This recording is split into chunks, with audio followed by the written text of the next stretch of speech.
Welcome to My on Mondays, an explorative approach to the possessive my through narratives, art, and sound. Each Monday brings a new creation and unique perspective. My on Mondays is brought to you by MING Studios, a contemporary art space and international artist residency program dedicated to the exhibition, experience, and exploration of arts and culture. Along with exhibiting artists from around the world, MING also serves the community by hosting innovative programs including performances, workshops, screenings, readings, artist talks, and other cultural activities. For more information, or if you'd like to participate in My on Mondays, you can visit our website at mingstudios.org.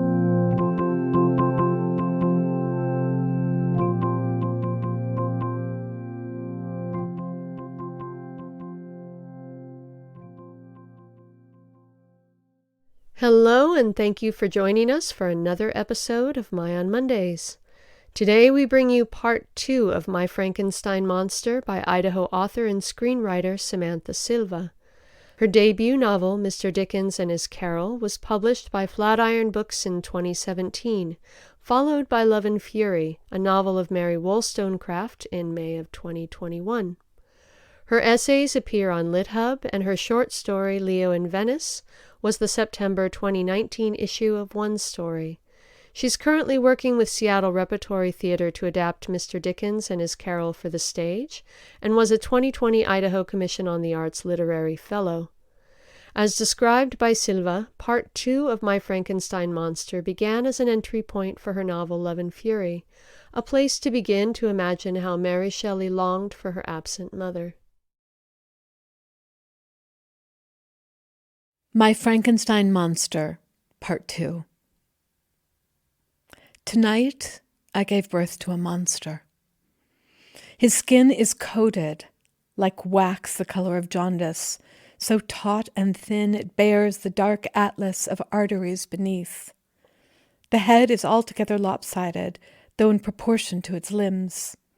The lustrous black hair doesn't hide his dull, watery eyes, sunk deep in their sockets, as if from a melancholy no just-born being can contain. I confess he's not what I expected, nor what our gentle confederacy of perfections rarely admits to a parent who hasn't seen one before. A child at birth can be a shocking thing. What springs from us is not who we thought we were, not what we see when the mirror gazes back at us. I recoil at the sight of him, who awakens a terror and wonder inside me so deep that it thrusts me to my own beginnings, flickers at the back of my eyes, out to the tips of my fingers, and down to the between of my thighs, where life and death spring forth in equal measure. I tremble at what I've begun, but feel my own life force now inextricably tied to his, 1,000 times knotted together, a cord that cannot be cut. He is my mind and heart on paper, bred of spilt wax, black ink, and despair. I don't know whether his frightening visage should survive the night, and yet I feel some tenderness for this fledgling who comes by the light of my candle in deep night, when all the house sleeps under a thundering sky shorn of stars. Lightning bursts inside pewter clouds that barrel and press over Lake Geneva, gathering godlike force.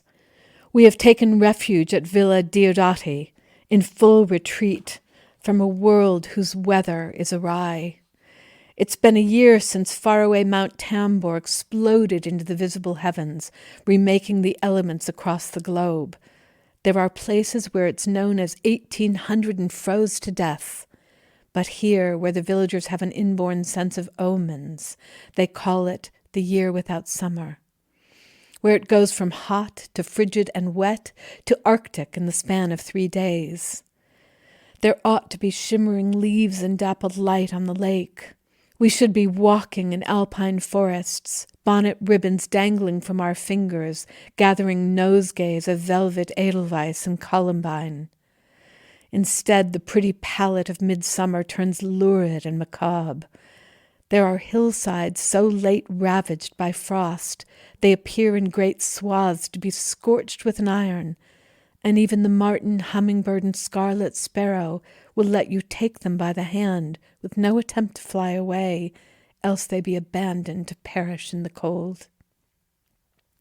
In a dream, with my eyes wide open, I am that little bird, so small against a bleak expanse, waiting for her to come for me. I pull my Kashmiri shawl close and glance behind to where Shelley sleeps, sweet man, one arm off the edge. Where I lie like a corpse, contained and narrow, he sprawls naked and takes the bed. It's been 2 years since I swore my love to him on my mother's grave in old St. Pancras churchyard, things said aloud that had not yet passed my then 16-year-old lips. I can see him still, draped across the blanket of moss on her grave, hair wind-tossed as always, even in the calmest weather, shirt open, pale chest, and muddy boots trying not to crush the daffodils at the loamy footing. He'd lean on an elbow and read to me from her books, more recitation than lecture, his poet's cadence lifting the words and breathing them anew into the world.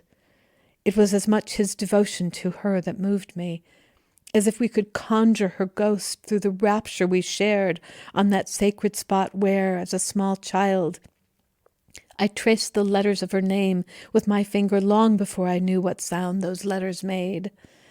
I learned to read that I might read her name on that tombstone, Wollstonecraft. My father made sure of it, urged me on, pouring his own grief into me, everything a lesson. R-A-F.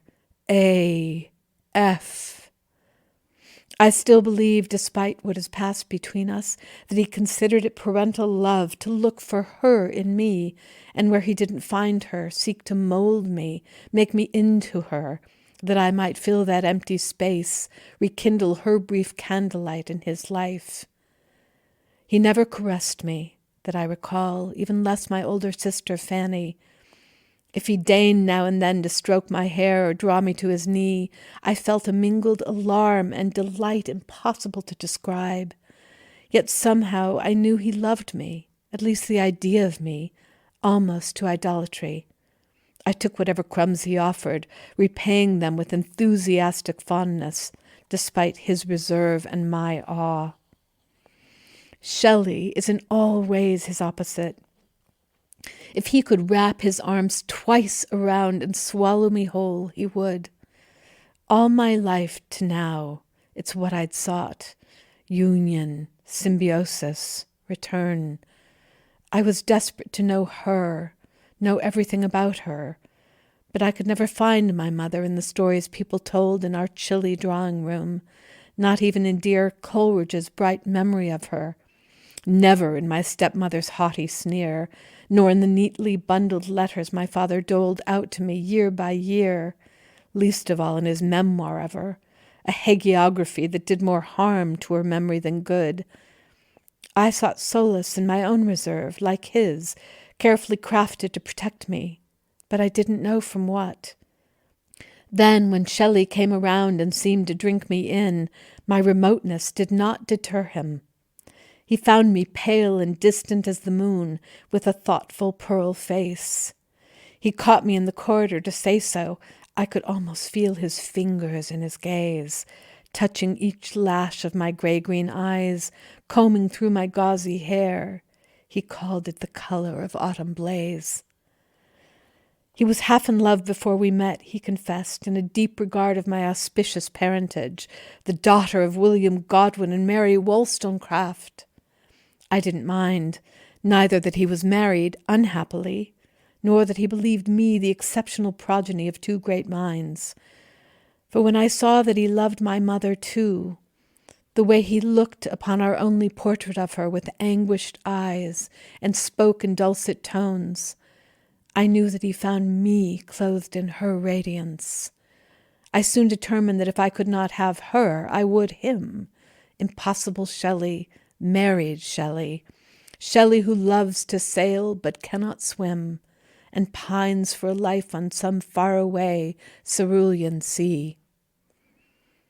After 2 more dinners, my father oblivious to my titillation, for everyone thinks the poet has come for them alone, I took Shelley to my hallowed place in St. Pancras, looked in his wild, infinite eyes, pressed my hands on his chest, and declared myself.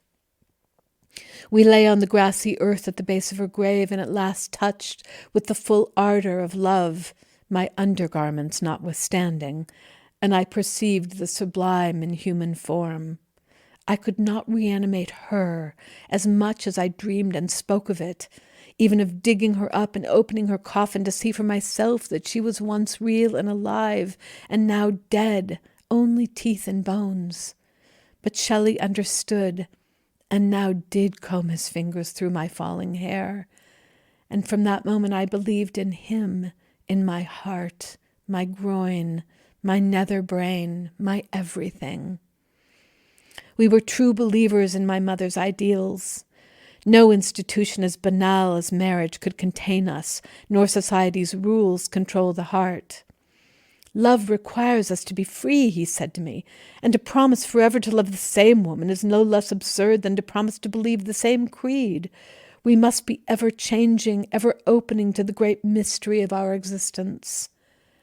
For him, staying with Harriet after the decay of their affection, though she was pregnant with their second child, was an intolerable tyranny, an infringement of his natural rights. He had taken his arrows for it, surrendered his claim to a fortune, been threatened with debtor's prison, cast out of polite society. But I, too, would risk everything to prove that I am my mother's daughter. I felt sure my father would be proud of it, even if it meant my release from the oppression of Skinner Street, our Godwin home, for so long an alien world with a cold stepmother jealous of my desire to live without constraint. His own brief marriage to my mother was a fight for just that. Still, I knew that I had pledged myself to Shelley for all time, mine a numinous vow unto death, with a starry night as a church, the grassy earth our altar, and a gentle muttering wind for a priest. Shelley could do what he would, and though I may not always be his, I could never belong to anyone else, no matter what might come. We have lost one child already. Our precious Wilmouse sleeps in the next room. Still, I cannot deny the lingering echo of our dead baby girl, a cavern of sadness inside me. Shelley thinks we are on holiday, but I know we are gathering ourselves for another try, another jaunt through mountain passes, stone-cropped picnics, love that goes on for 2 days without breakfast. And yet, hard as I try, I cannot locate that part of my being. Shelley catches me watching our small son with tears glossing my eyes. The grieving clutches at me unannounced, a bottomless sorrow for a little girl lost. He gathers me up in his arms from behind, presses his chest to my arrowed shoulders, and whispers poetry in my ear. But I don't want to be subsumed or seduced, enveloped, nor return to the safety of a dark womb. I want to be born. Instead, I give birth to a monster who comes as the fruit of a dare on a night when we have no hope of trudging the narrow, muddy path back to our own Villa Chapuis down the hill, and instead gather around the fire to read our usual book of German ghost stories. My stepsister Claire took the chair closest to Byron, which quickens her pulse more than any horror could. I felt sure her breast would heave. But my own fingernails gripped at my skirts when Byron finished the tale and closed the book with a willful thump. And then threw it off like it was nothing. Each of us shall write a ghost story, he declared, before we had rubbed the fright from our eyes. Here we are, stuck in our fair harborage. The world outside is upside down. We might be stranded for days, if not weeks. Let us see who will rise to it. But when he said it, he looked straight at Shelley, his acolyte, whom he regards with something between skepticism and wonder. Let us see what you are made of, Shelley, whose eyes sparked the challenge but gave nothing away. Claire, who longs for Byron most of all, and Shelley next, seem to wonder how she too might turn it to her advantage, but has no desire to write. She is all action or nothing, and believes in Mary Wollstonecraft with a fervor that on some days exhausts even me. She fled Skinner Street 2 years ago to be part of our coterie, without even a backward glance, while I lingered in the foyer, having second thoughts about leaving what was once my mother's home, and the only one I'd known. But where Claire lifts her skirts alone, I now lift my pen, and even still shiver at what I am about to write, at what I am about. Who am I who would write monsters? Who to take up the dare and attempt anything at all? Surely Byron thinks I will not even try, and yet I write not for his approval. I know already that he will find much to discredit in the words of an 18-year-old girl who's written nothing save letters home and away. Nor do I write for Shelley, who urges me to show the world who I am, let them see that I am worthy of my semi-divine parentage, and so I do the opposite, turn away from paper and pen. Is it for my father, who has not spoken or written to me these 2 years, despite my imploring him to change his mind? I am not leaving you, Father. I am loving him. And only silence back, more punishing than the most violent rain. All the while he writes unrelentingly to Shelley, begging for money to support his writing, without even a question as to my well-being, the death of our daughter, the birth of our son. I feel myself an orphan, having been abandoned already. Not again, Father, I want to say, not again. But it was my own coming into the world, my own life that ended hers. A stubborn afterbirth, a doctor who didn't wash his hands, a sudden turn, then slow dying by puerperal fever. She wasn't expected to die. I wasn't expected to live. 10 days of agony.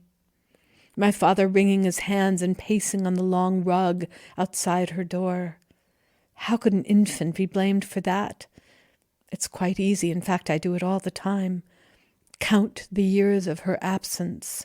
The years I haven't known the touch of her narrow fingers, the smell of her soft brown hair. Counting the 18 years since I killed her. Since I was small, people meant to delight me by saying that I was born at the end of a month when a comet burned across London's skies, an auspicious detail of my arrival into the world, I suppose. But my birth is her death. What good fortune lies in that? I've since learned that by then the comet was a small, faint cloud of light, barely visible to the naked eye, a vague nebulosity with no discernible nucleus. And it has always nagged at my heart. Is that my own ill-defined border, my own diffuse light? Was it she who blazed bright across the sky, while I am only some pale shadow of her brilliance? What right have I to call myself Wollstonecraft? I will tell them, if they ask, that my monster came to me in a waking dream. But I won't say the rest of it, that the birth of my story and the story of my birth feel conjoined tonight, and my thought about them the same. I don't know what will happen next, but I know my story is not all tragedy, yet binds to each of my fears. Fear in the muscles, the glands, the blood. My monster quickens the beatings of my young heart. I do not know him as I do not know myself, but we will grasp for the same self-truth, share the same birth breath, my monster and I. He is the darkest part of me, and I the only light he knows. But what light? My pen is dark, ink dark, countenance dark, sky outside warning me, I am not the writer here. You see, I came for Shelley too. But he sleeps, and I am awake. My monster is born, and I cannot turn away. I don't know whether he will live or die, be adored or reviled, whether the world or even Byron and Shelley and Claire too will come to believe in him. But in giving birth to him, I know that I've made him indelibly who he is and who he will be if he does survive. He carries me inside of him, his goodness mine, his strangeness mine, his power, the power I bequeath him. But what power? From what are we made, and by whom? Who are we who have given birth? What who are born? For tonight of all nights, I long for that wondrous womb that would give me to the light. I wonder where is the breast to succor me, where the tender glance of bright eyes, the lilt of that voice calling my name and urging me on. What was that box of bones beneath my feet in St. Pancras? I do not know whether I love my monster as I do not know whether I love myself, because I do not know whether my mother loved me. I have her name in mind, if I could but live up to it, a name that rips across my heart like a knife, a shield, an epitaph, a kiss. I have looked for her everywhere, in the mirror glass, the tangled veins of my own hands, the portrait above my father's desk, in the books and letters she wrote, the streets she walked, in the shadows where I walk. I listen for her in my laughter. I wait for her in my pain. If she is lost to me, I am sworn to find her. If I am lost, I am sworn the same. And so, alone with the murmuring thunder outside, wrapped in my old cashmere shawl, in her cashmere shawl, I feel as never before that her ghost is here with me. And so I close my eyes and wait for her to tell her tale, because here we are now, and I must finally know, where does my mother end and I begin? Where does my mother begin? Mary Wollstonecraft Shelley.